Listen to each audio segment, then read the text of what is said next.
जंगल का शैतान।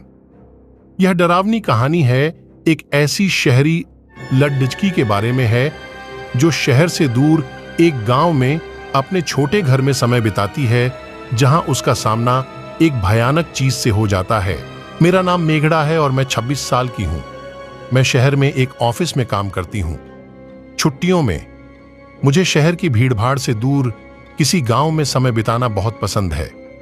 एक छोटे से गांव में मेरा घर एक छोटी झोपड़ी है जो कि जंगल के बिल्कुल किनारे पर बसा हुआ है।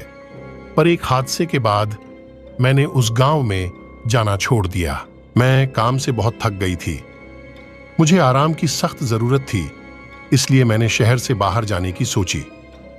मैं अपने घर गई, अपना सामान पैक किया और अपनी कार से गांव की तरफ निकल गई। जब मैं गांव पहुंची तब शाम हो चुकी थी और मैं लॉन्ग ड्राइव की वजह से काफी थक गई थी। मैं सीधे बिस्तर पर गई और सो गई। आधी रात को मेरे कार के अलार्म के बजने के कारण मेरी नींद खुली। मैंने खिड़की से बाहर की ओर देखा, पर वहां कोई भी नहीं दिख रहा था। मैंने अपनी कार की चाबी ढूंढी और अलार्म को बंद किया। जब वह तेज अलार्म बंद हुआ तो मैं फिर से बेड पर लेट गई और सोने की कोशिश करने लगी। थोड़ी देर बाद फिर से अलार्म बजने लगा। मैंने सोते हुए अलार्म को बंद कर दिया। सब कुछ एकदम शांत था, चारों तरफ खामोशी थी। कुछ 5 मिनट बाद अलार्म तीसरी बार बजा। 1 या 2 बार तो फिर भी चलता है, पर बार बार अब मैं जानना चाहती थी कि क्या हो रहा है। ऐसा तो नहीं कि कोई मेरे साथ मजाक कर रहा हो।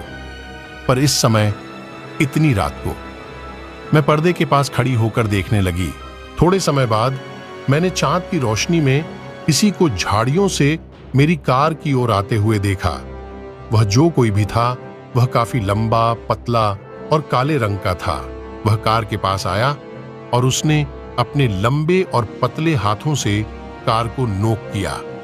फिर से अलार्म बजा, पर वह काली आकृति तेजी से वापस झाड़ियों में चली गई। उस वक्त मैं जान चुकी थी कि क्या हो रहा है। मैं डर से कांप रही थी। मैं अलार्म को बंद कर उस चीज पर नजर रखने लगी। वह चीज झाड़ियों से बाहर आई और धीरे धीरे मेरे घर के गेट के पास बढ़ने लगी।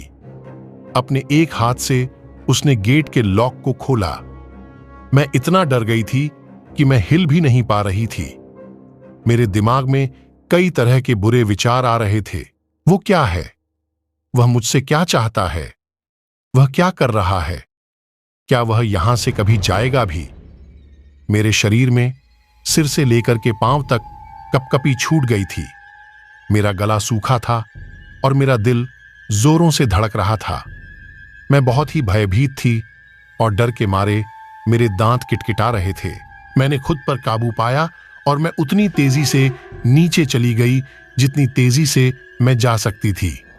मैं बस लाइट्स ऑन करने ही वाली थी कि तभी मेरे पैर जम गए।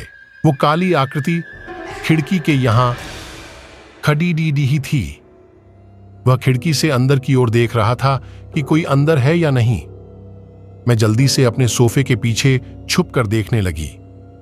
तब मुझे समझ आया कि कार के साथ छेड़छाड़ करना केवल उसका अपने शिकार को बाहर लाने का तरीका था।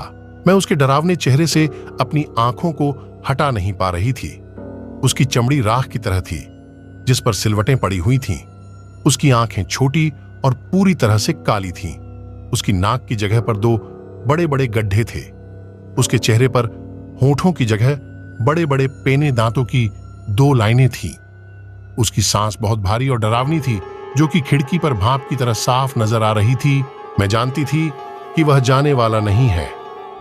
खिड़की के पास थोड़ी देर तक खड़े रहने के बाद मुझे उसकी फ्रंट डोर को खोलने की आवाज आई।